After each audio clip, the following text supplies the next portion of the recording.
Le roi et la poule, un livre de Katharina Valks de l'École des loisirs. Cet après-midi-là, le roi se trouve dans les jardins du château avec son amie la poule Suzy. « Allons nous promener » propose le roi. « Encore ?» Suzy n'a pas envie de marcher. « Il fait si doux » dit le roi. « Allons, viens avec moi, ça te fera du bien. » « Majesté, il est déjà si tard » proteste Suzy. Mais le roi ne veut rien entendre et ils se mettent en route.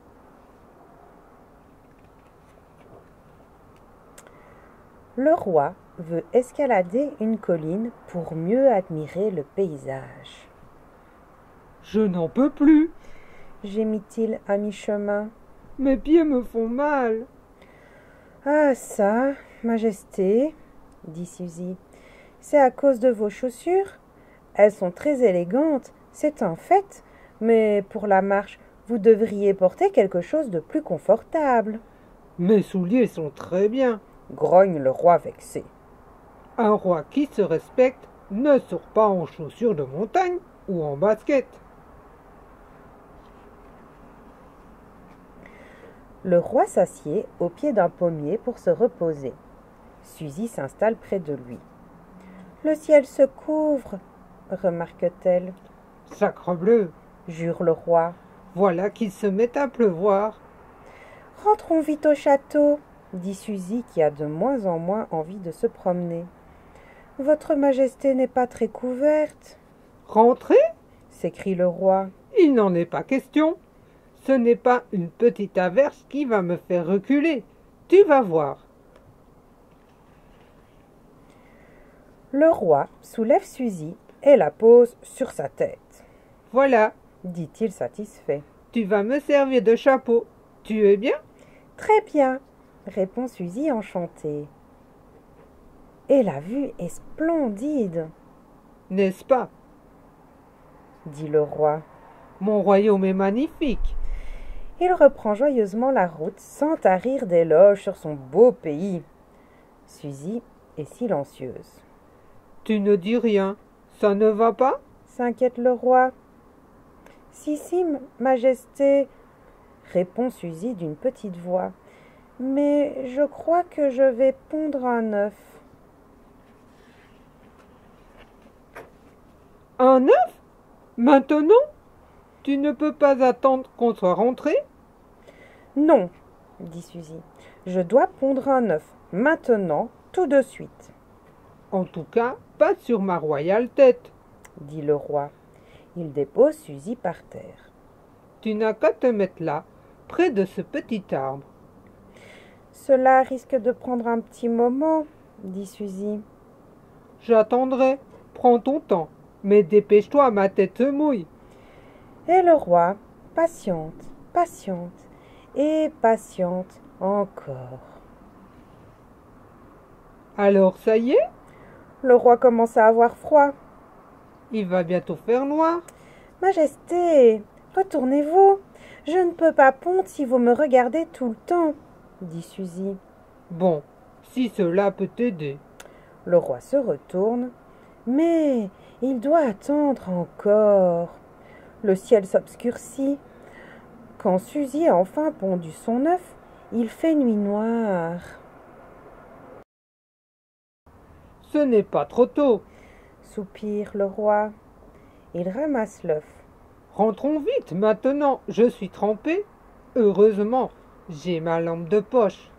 Marche devant, Suzy, je t'éclaire. » Mais Suzy ne se sent pas du tout à l'aise dans la forêt obscure. Elle entend toutes sortes de bruits inquiétants. « Majesté, j'ai peur. »« Peur ?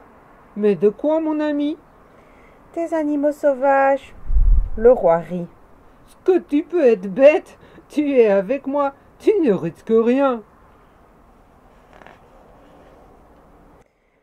Soudain, une bête énorme surgit à la lumière.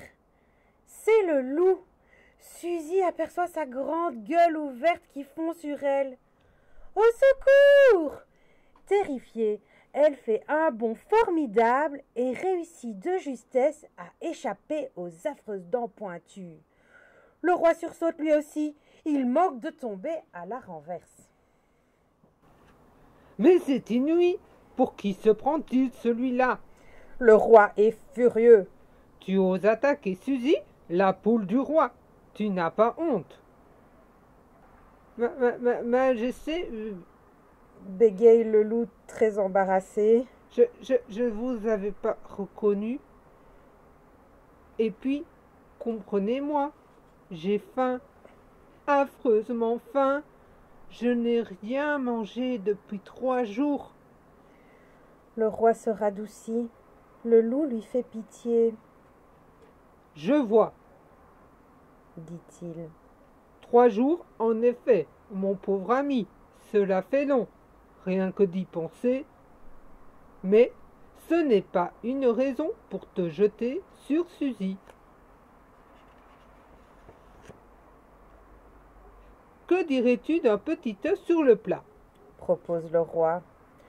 Le loup, affamé, en a l'eau à la bouche. Eh bien, dit le roi, cours chez toi, chercher une poêle, et je t'en prépare un. Tu es d'accord, Suzy? mais tout à fait, répond Suzy soulagée. Le roi s'installe à un endroit sec, sous un vieil arbre, et allume un petit feu de bois. Le loup disparaît au galop dans les sous-bois et revient avec une poêle. Le loup dévore l'œuf en 2 bouchées. Délicieux, dit-il. Il se sent beaucoup mieux et soudain il annonce maintenant, j'ai envie de vous chanter quelque chose. et il court chercher sa guitare. Le loup a une voix magnifique. Le roi qui adore chanter connaît tous les refrains. Même Suzy oublie sa peur. Elle les accompagne à tue-tête, bien qu'elle chante horriblement faux. Ils s'amusent tant tous les 3 qu'ils ne sentent pas le temps passer. Quand Suzy et le roi rentrent enfin au château, le jour se lève. Le roi est fatigué mais content. Quelle charmante soirée, n'est-ce pas?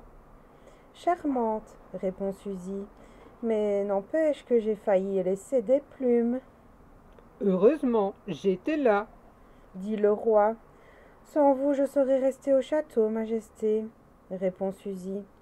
Le roi se retourne vers elle. Bon, c'est promis. Dit-il. Demain, on reste à la maison. Suzy sourit à son ami le roi. Vous me portez, Majesté?